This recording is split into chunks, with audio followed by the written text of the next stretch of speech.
Good morning to one and all. Once again, we're going to skip past the extended wrap up, and I'm going to get right into what I want to talk. What we got to talk about? It's the day after the Oscars, and although I didn't see the Oscars show, I don't even remember the last year where I actually watched the show from beginning to end. When I was younger, I did, because I used to see a high percentage of the nominated films. I would say the years, or the Oscar year in particular, which I saw the highest percentage of films nominated across all the major categories, would have to be the year of Titanic. I saw almost everything that year, including The Sweet Hereafter, which was an independent film that got a number of nominations, including, I think, for its filmmaker, Adam Egoyan. What I really wanted to discuss, though, is Billy Crystal.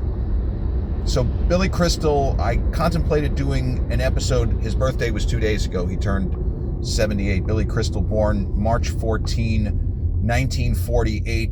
And it's not just Billy Crystal, the movie star, the stand-up comic, comic relief, best friend to both Robin Williams and Rob Reiner, of course, Whoopi Goldberg, comic relief. The fact that Billy Crystal was on the A-list, all that stuff. I mean, he's one of the unlikeliest big movie stars ever. Most people would agree with that. That's not really a controversial, hot take. But Billy Crystal grew up in Long Beach. He grew up next door to my Aunt Seal, who, truth be told, I didn't know her that well. I was related to her husband, Paul, who was, I think, gone before I was even born.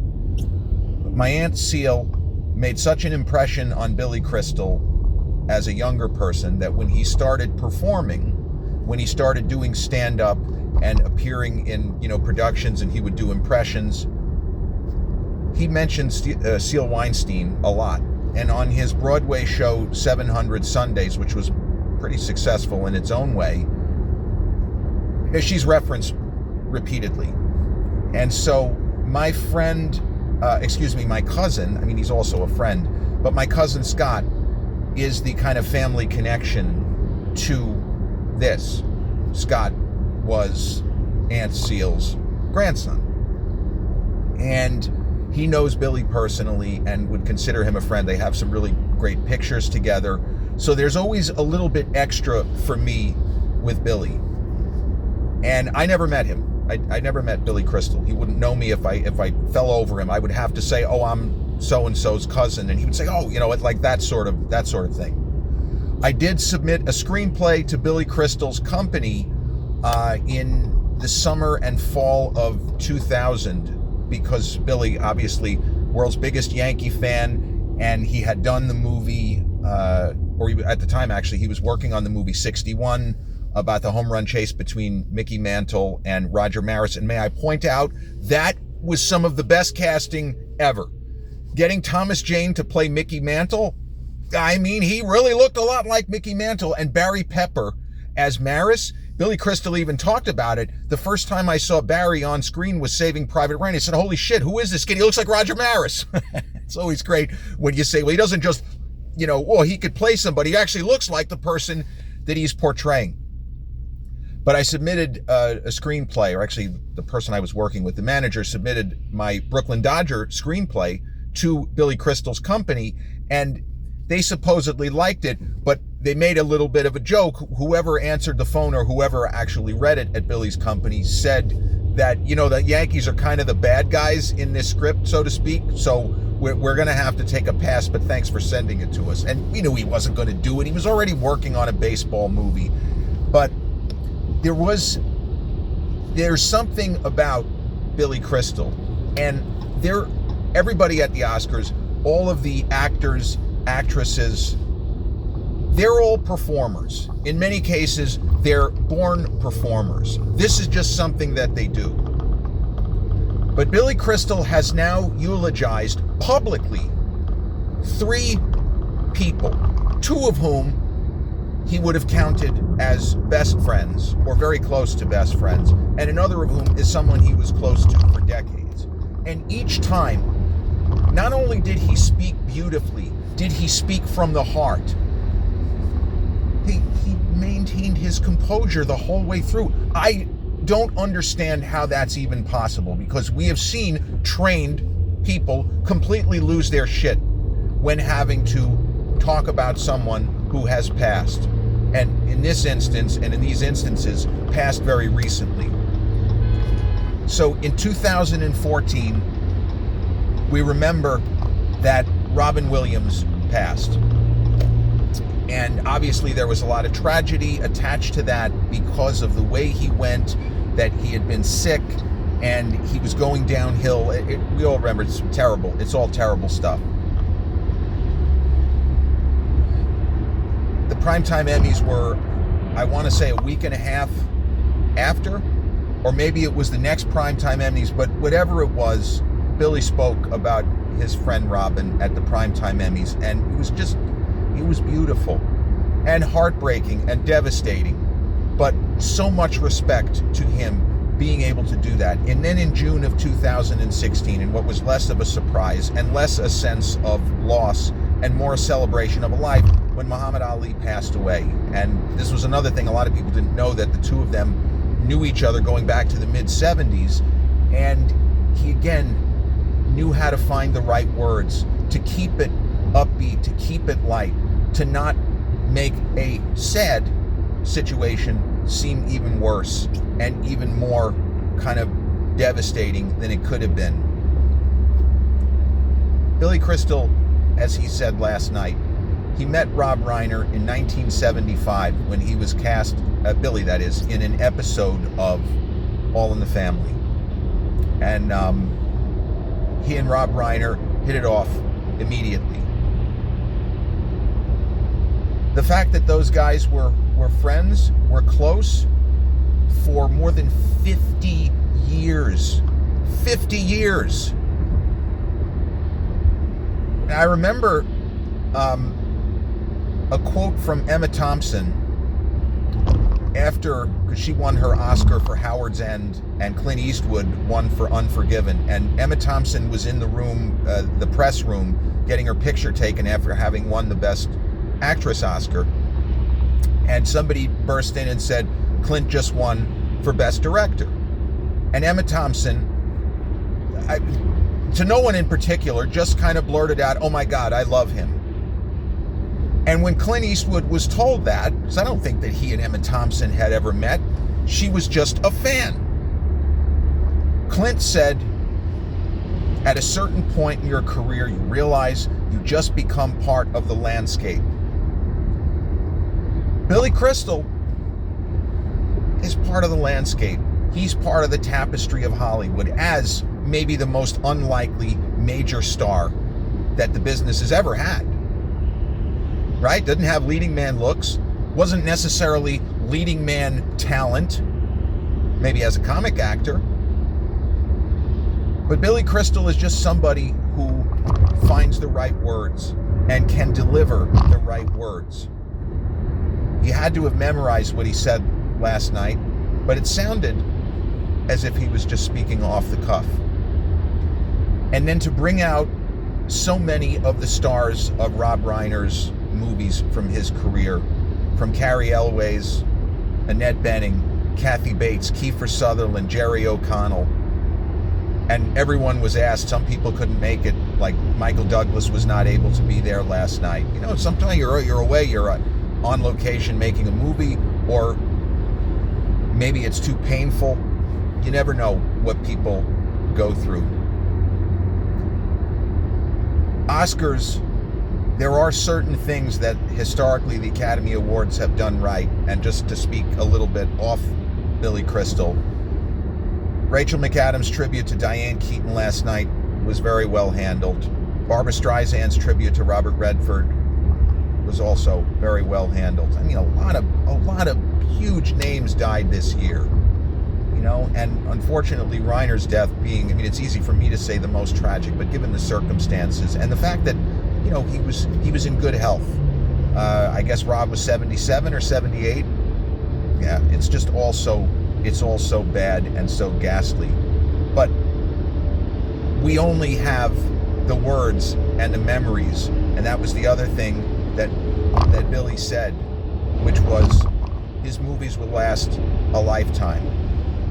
And other people in Hollywood have talked about, with regards to Rob Reiner, how at least 3 of his movies are the standard bearers in their genre. And no other filmmaker, you give me Orson Welles, you give me Spielberg, give me Hitchcock, Scorsese, Coppola, nobody else can say that. Nobody else can say probably the best romantic comedy, or the most well-remembered, in When Harry Met Sally, the standard bearer in the genre. I'll have what she's having. Stand By Me, best coming-of-age film, brilliantly acted, also perfectly scored as far as the music and the use of Ben E. King's classic tune, a standard bearer. And then best adaptation of a stage play to the screen, where it doesn't feel like a stage play, You Can't Handle the Truth, A Few Good Men. And an extraordinary adaptation of a very bruising, horrifying novel, body horror, in Misery, a standard bearer. And even if Billy didn't say it that way, what we got was not simply that he was eulogizing his friend. He wasn't just saying nice things about his friend, which there's nothing wrong with that. But he was paying tribute to a master artist who had the same kind of start as Billy Crystal. Yeah, Rob Reiner had a head start, his father being Carl Reiner, but working in sketch comedy. And Billy Crystal, as a performer, as a kid who used to entertain relatives, these were stories that my cousin told, that Billy had told him, that he would be entertaining relatives at family functions from as early as being like 5 years old. He's a natural performer himself, Billy Crystal. And he was a groundbreaking comic. He was on the TV show Soap with Harvey Korman, among others. He played the first openly gay character in series TV in the 70s. And then Billy being able to break into movies, making a classic buddy movie, which many of you probably have never heard of. The film is now 40 years old. He did Running Scared with another late great, Gregory Hines. That is a fantastic film. It's often remembered for the Michael McDonald song, Sweet Freedom, which is probably the best solo song he ever came up with. But that's a terrific film. And Billy, he basically plays a Martin Riggs character. Unlikely as that sounds, that Billy plays a super cop in Chicago, he makes it work. He makes it work with the energy, the moxie, and the ad-libbing. He and Gregory Hines made up probably 80% of their dialogue. Script? We don't need no stinking script. Billy's performance as Miracle Max in Rob Reiner's The Princess Bride, it's a highlight of the film. You could say that entire film, it's like an hour and 40-minute highlight reel. You wouldn't be wrong. The Princess Bride, one of the best book adaptations ever. Another standard bearer. A beautiful film. Carrie Elways from A Princess Bride was there last night. Carol Kane and Mandy Patinkin. My name is Inigo Montoya. You killed my father. Prepare to die. Billy Crystal, for all the successes that he has had and had in Hollywood in his kind of salad days. I mean, City Slickers, one of the best comedies of the 90s. Huge box office hit, terrific film. Sequel's not that great. It's okay. But even people such as Billy have disappointments and have things that will always stick in their craw. And not that long ago on Broadway, there was a production of Mr. Saturday Night. And there are people who probably only knew the stage production and not the fact that this was a movie. And if he has one regret from his film career, my perception is it would be the failure of Mr. Saturday Night. Now, something we hear, last night being the Oscars especially, a phrase that's been thrown around for at least 50 years, maybe 60, is the phrase Oscar bait. B-A-I-T in that case. And it's 2 words, Oscar bait. The general idea of Oscar bait is that it's a movie, it's a very cynical process. It's a cynical way of looking at movies. When we say that something is Oscar bait, there is a negative connotation. The implication being so-and-so made a movie, so-and-so took a role in the hopes of winning an Oscar, of getting nominated for an Oscar. It's Oscar bait. So Mr. Saturday Night is a film Billy worked very hard on the screenplay and the story. I don't think that he wrote it himself. I think his co-collaborator, Babalu Mandel, I believe, worked on the screenplay with Billy. And Mr. Saturday Night is a story of a real life, it's based on an amalgamation of many real life comedians. But it's not based on anyone in particular. It was an original creation, a character named Buddy Young Jr., and Billy plays the title character, and it takes place over several time periods. And I think it's a good movie, but it's not great. And the failure of that film did hurt Billy's career as, kind of A-lister or very close to the A-list. And that's something where you just misjudge the market, you don't gauge what the masses are looking for, and a kind of comedy drama about a stand-up comic and actor that is a made-up fictitious character to begin with. Like, you can see why he wanted to make it, but I don't take the cynical approach and say, well, it was pure Oscar bait, as many people said, and even people talking about it within the last couple of days, like on his birthday, looking at hits and misses of Billy Crystal's career when it was his birthday 2 days ago. Sometimes you swing for the fences and it just doesn't click. And Billy hosted the Oscars the following year. That's the Oscars of Unforgiven. And man, was he great. I should have mentioned earlier, Billy hosted the Oscars, I think, 6 times, and each time he was phenomenal. And the most memorable was the Oscars of Silence of the Lambs the previous year, before Unforgiven, where he came out, the thing with Conan O'Brien last night, I saw the highlights, where he came out as Amy Madigan, who ended up winning Supporting Actress Oscar for Weapons, with all the makeup.